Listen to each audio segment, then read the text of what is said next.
We thank head coach from Philadelphia Union, Jim Curtin, who is here with us.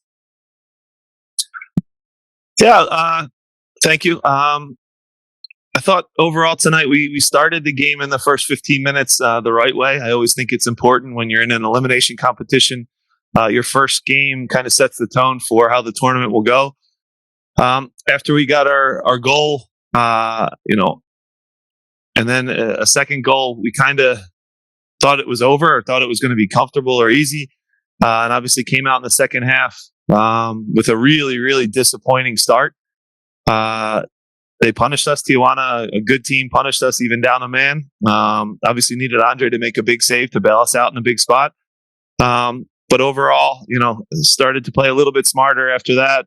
Got our third goal, and we were able to finish the game off. Not our best performance. I think we know that. Not many guys had good days. But this competition is about surviving and advancing. And from that standpoint, it is a big 3 points. And we move on now to Querétaro. We'll have to recover quickly and have a pretty quick turnaround Wednesday. But I think we all recognize we need to be a little bit sharper than that.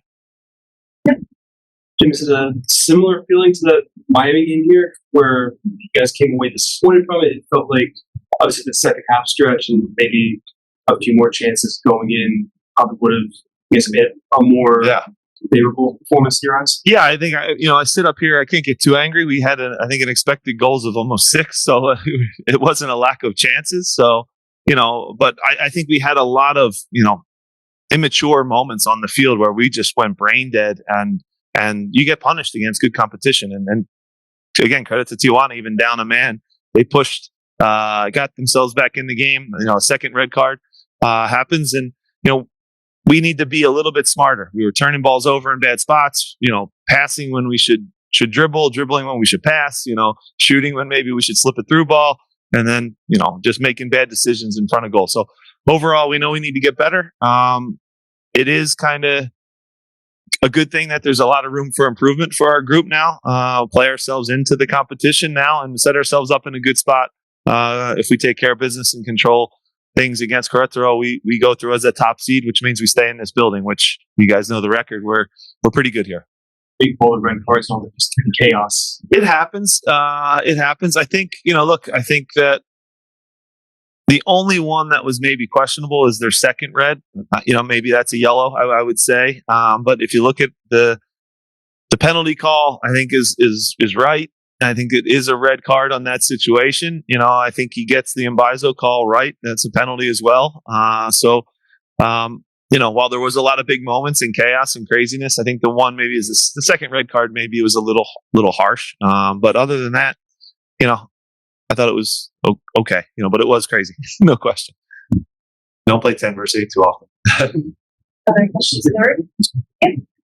Damien Lowe's back. Explain how do you feel about his performance and how he's been training? Yeah, so he was great. Obviously had a great Gold Cup. He's been great for us all season. He had an illness that kept him out of our last game against New York City, and he missed 5 or 6 training days. So it was important to get him the 15 minutes there at the end. I think that goes a long way in preparing him for our next game. So again, I think it's a situation where at some point I'd like to see all 3 center backs out on the field because I think they're excellent. So we'll work towards that.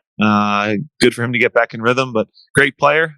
He's had a great season for us, and when he's on the field, our record as a team is we're almost unbeatable. So that's a good thing. So happy with Damien. Good for him to get that 15 minutes. Obviously, it's I won't call it an easy 15 minutes, but when you're playing 10 versus 8, it's not the most stressful for a center back. So it was important for him to get out there. Jacob and Jose obviously had the All-Star game in midweek. So just to save a little bit of their legs, we took them out proactively. Great. JJ, I noticed today that you pulled an advisor relatively quickly after the first warning from the ref, and then obviously the infraction that caused the FGK. Have you talked to him yet? And if so, what was your conversation with him? I haven't. I think after games, it's not the time. I think emotions are too high. And it can be too high and too low. So that's always been my approach after a match. So we'll watch the tape. I wasn't happy with the way the whole team started the second half, but in particular on that side, there was a couple big mistakes after he played a great first half. So this has been messages to Mbaizo for years now. His talent is Premier League, Bundesliga, French League One talent. But if you don't do it every minute of every game, that's why you're still here. You know what I mean? So that's a hard message to hear, but it's one that I've told him to his face. I've told you guys that. And I thought the start of the second half as a team wasn't good enough and something had to change. And there were some mistakes there, and it could have been 2-2, so I wanted to be proactive rather than wait to see them, work their way out of it. I think the moment at the time's gone because we're up a man. It should be under control, and it was a really poor start to the second half. I'll take some blame for that too, but that was not acceptable. One more in the room. We'll take a time and we'll hit a Zoom for a couple. Hey Jim, last week you guys created a lot of chances when you transitions from defense to offense. Again tonight with the red cards came on. I came up with transition movements. What have you seen be the difference these last 2 weeks? Yeah, we're an okay possession team. I think we can be better with possession in certain stretches of the game, but we're very good at going quickly and getting in behind teams. I thought Julian timed a couple of his runs. Jose plays a really good ball that leads to the red card and the PK.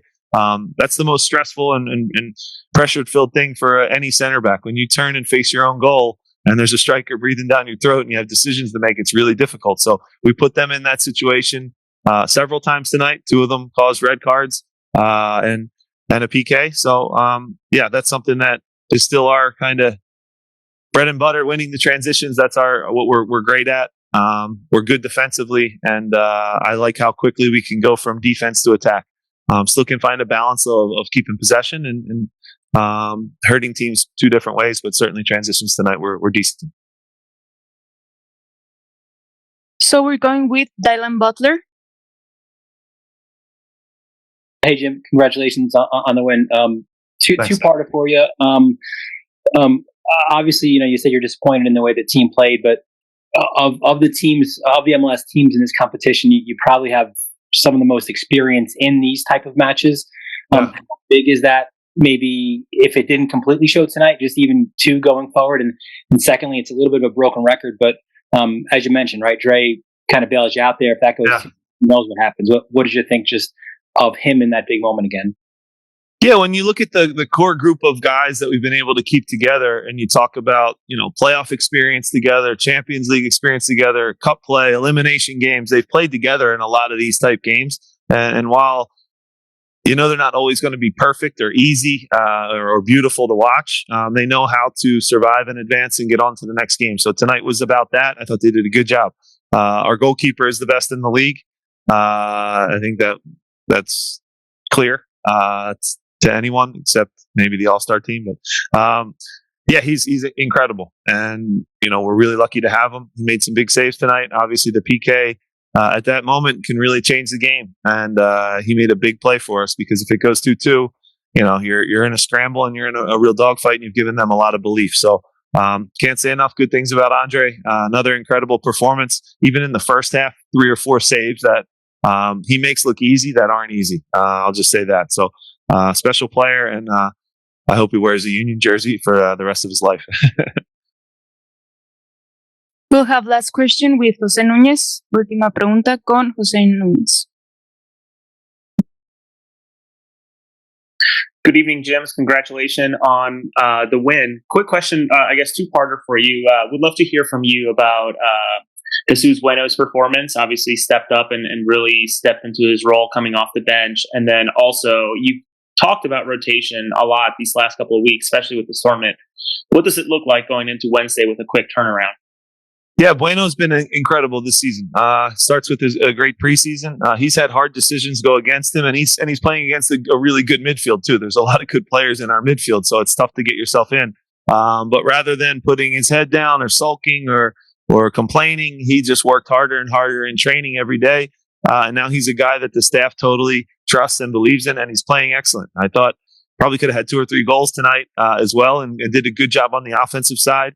But he's very versatile. He can play on the right, the left, the central 6. He can do a lot of different roles for us. And he's an example of a guy that is a real professional. He's getting better and better and has had a great season for us. And I think it's only going to get better as we go into the playoff time of the year. So this is a big tournament for him. He's going to get lots of minutes. He's earned the right to start in this group. And I'm really happy for Jesus. Great kid, awesome kid, and a great player. Trains hard every day, which I love. The second part was what was the rotation. question? It was about rotation leading into rotation. Yeah, quick turnaround for you. Yeah, of course. We'll have to keep the squad a little bit fresh. It's a quick turnaround to Wednesday. The thing is, though, we don't know exactly when the third game will be. Well, I'm assuming we're going to advance, which is never smart to do. But we don't know exactly when the next game is. We know it will at least be a week break because Querétaro and Tijuana play on the weekend. So we have the shorter rest. But our group, when we go Saturday, Wednesday is no problem. 2 games, no problem. It's the ones where you go Saturday, Wednesday, and then you have to turn around and play Saturday again on the really short rest that hurts you the most. So this group will be fine. We will have some changes probably to keep the guys fresh, but we'll recover tomorrow. We'll go over some film, try to improve, and we'll get ready for a Querétaro team that'll put a good team on the field as well, and it'll be a tough challenge, but we'll be in our home stadium where we like to play. With that last question, we will conclude today's press conference. Con esta última pregunta concluimos con la conferencia de prensa del día de hoy.